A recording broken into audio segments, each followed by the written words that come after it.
Long before empires were built on steel and oil, they were built on this: cinnamon, pepper, cumin, and cloves. For centuries, India and Europe traded as relative equals, exchanging massive volumes of these highly prized spices. Looking at this map of medieval trade routes, we can see a major structural vulnerability. Arab merchants moving goods from Asia and Italian merchants selling them to Europe all funneled their shipments through one massive bottleneck: the city of Constantinople. In 1453, the Ottoman Turks captured that critical choke point. They immediately levied heavy taxes on every shipment passing through. With the routes choked off, European markets were starved of their most valuable commodities, triggering a massive economic crisis. European monarchs desperately needed a way to bypass the Ottoman blockade. In 1498, Portuguese sailor Vasco da Gama seized a massive gamble, navigating entirely around Africa to reach the western coast of India by sea. This new route bypassed the middleman and ignited a ruthless, multi-century scramble among European nations, all vying for absolute control of the world's most lucrative market. The Portuguese arrived first, with a strategy they called the Blue Water Policy. Rather than trying to conquer the Indian landmass, they used heavily armed warships to establish supremacy over the ocean trade routes. By 1602, the Dutch East India Company entered the fray. Operating with state-level military power, their fleets pushed the Portuguese aside and began consolidating control over the region's pepper trade. In the southern tip of India, Raja Marthanda Varma of Travancore recognized the threat. To protect his own pepper monopolies, he modernized his administration and expanded his army to 50,000 soldiers. In August 1741, the Dutch moved in to crush Travancore, but at the Battle of Kulachal, Marthanda Varma's forces trapped the Dutch army, defeating them and taking 24 top corporate officers as prisoners of war. This defeat permanently broke the back of the Dutch East India Company in India. Marthanda Varma proved that European fleets could be beaten on local soil, knocking a major player out of the race. With the Dutch and Portuguese sidelined, only the French and English East India Companies remained.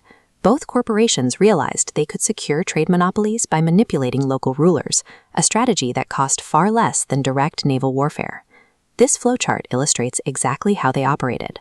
When succession crises broke out in Hyderabad and the Carnatic, the French and English funneled weapons, money, and troops to rival claimants, turning domestic power struggles into corporate assets. This constant meddling ignited three massive conflicts known as the Carnatic Wars.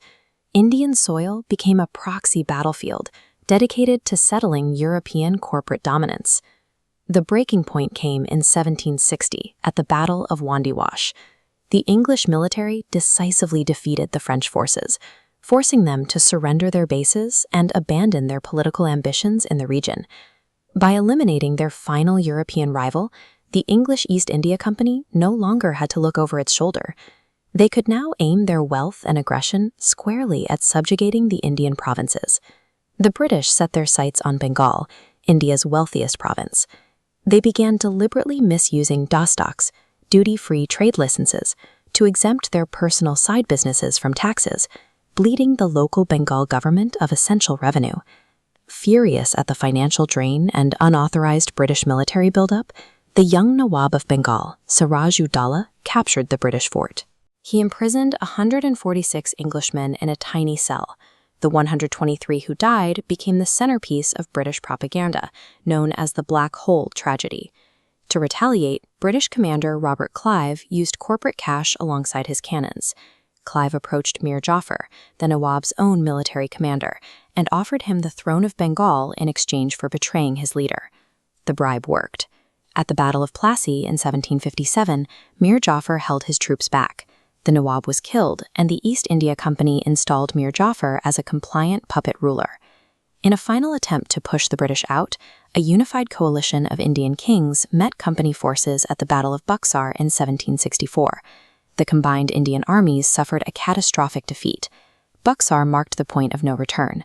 The East India Company proved it could defeat local armies while simultaneously buying the loyalty of the men who led them. Following Buxar, the British forced the defeated Mughal emperor to sign over the Diwani rights. This gave a foreign corporation the absolute legal authority to collect land taxes from millions of Indian citizens. This diagram of Clive's 1765 dual government system shows the ultimate corporate extraction scheme.